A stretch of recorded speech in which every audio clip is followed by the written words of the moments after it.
Breme duševnih bolezni je tudi v Sloveniji, tako kot drugod po svetu, vse prej kot zanemarljivo. In dodatna težava tiči tudi v tem, da te bolezni žal še vedno spremlja stigma. Vprašala bi vas, s kakšnimi težavami se soočate v sklopu društva Ozara, kako pomagate ljudem, ki potrebujejo strokovno pomoč, pa do nje nemalokrat ne morejo priti.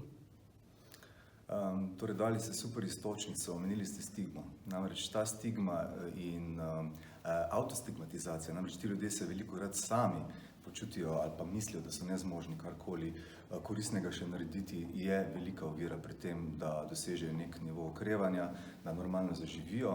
Zato je zelo pomembno, da damo splošni javnosti sporočilo, da duševne motnje so med nami, da lahko prizadenejo vsakogar in da moramo te ljudi sprejemati. Namreč to jim lahko pomaga, da živijo čim bolj kakovostno življenje. Iz tega naslova izvira kup težav, namreč delodajalci imajo predsodke, mislijo, da ti ljudje niso zmožni delati, opravljati nekega plačanega dela, da niso dovolj storilnostno naravnani oziroma da imajo določene ovire, pa te stvari ne držijo, potem zaradi stigme se jih izogibajo ljudje, namreč ljudje z duševnimi motnjami imajo relativno šibko socialno mrežo. Kup primerov poznamo, ko recimo nekdo sreča določeno osebo, ki zapušča psihiatrično bolnišnico, mu ta obrne hrbet in ga ne želi več pozdraviti.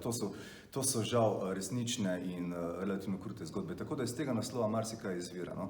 Je pa dejstvo, da ti ljudje imajo relativno nizko stopnjo izobrazbe, sploh za določene tipe duševnih motenj, lahko to rečem. To pomeni, da imajo tudi potem slabše plačana dela, imajo relativno nizke prihodke, torej imajo slab socialno-ekonomski status, ki lahko potem seveda spet negativno kot neka povratna zanka vpliva na njihovo počutje in na duševno zdravje.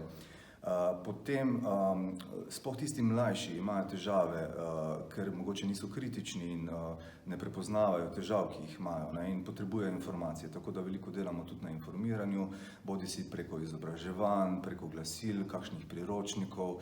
Vsako leto izdamo brošurico ali dve, trenutno smo izdali eno aplikacijo za mobilne telefone, ki je namenjena tudi splošni javnosti. Namreč tudi splošna javnost želimo opozoriti na to, da dejansko so pozorni na svoje zdravje, na zdravje bližnjih in da v primeru, ko so težave, čim prej o tem spregovorijo in po potrebi poiščejo strokovno pomoč.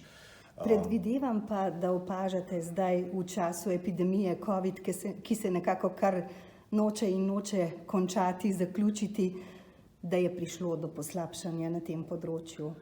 A veste, kako je absolutno, če bi posplošeno govoril ali pa bi rekel generalno, je mogoče zaznati več nekih stisk pri naših uporabnikih. Že čist eno tako dejstvo je, da že zaščitna sredstva nekaj stanejo in oni, kot sem omenil, imajo zelo nizke prihodke in si ta zaščitna sredstva težko privoščijo. Tako da naši uporabniki žal nosijo maske, ki niso oprane, ki so že mogoče stare, tako da to je zgolj en vidik. Potem ta zmeda okoli informacija. Se veste, oni se že sami soočajo s svojimi težavami, mogoče slabše filtrirajo določene informacije, nimajo časa to spremljati, tako da ja, tu je tudi naša naloga, da jim predamo te stvari. Potem absolutno dostop do zdravstvenih storitev, ki je bil omejen v tem času. Sicer mi smo ugotavljali, da je bilo hospitalizacije v tem obdobju manj, ampak ne vem, če ravno zaradi tega, ker so bili toliko v bistvu boljšega zdravja, dajmo temu tako reči. V glavnem dostop je bil slabši, potem težave z javnim prevozom, čisto take banalne stvari. Generalno lahko rečem, je pa zanimivo in potrebno poudariti hkrati tudi to, da so predvsem tisti, ki so zelo vase omaknjeni, ki so itak že po naravi izolirani, pa imajo mogoče še kakšne pridružene anksiozne motnje, pravzaprav na nek način zacveteli, so nam povedali strokovni delavci. Namreč rekli so, da je ta realnost, v kateri se zdaj nahajamo, zelo blizu tiste njihove realnosti, v kateri so. Torej, oni imajo, kot sem rekel, nizke prihodke, se ne družijo, ne hodijo na potovanja oziroma si jih niti ne morejo privoščiti, ne hodijo v gledališča in podobno. Tako da so nam rekli, da dejansko imamo zdaj enkratno priložnost, da spoznamo njihov svet.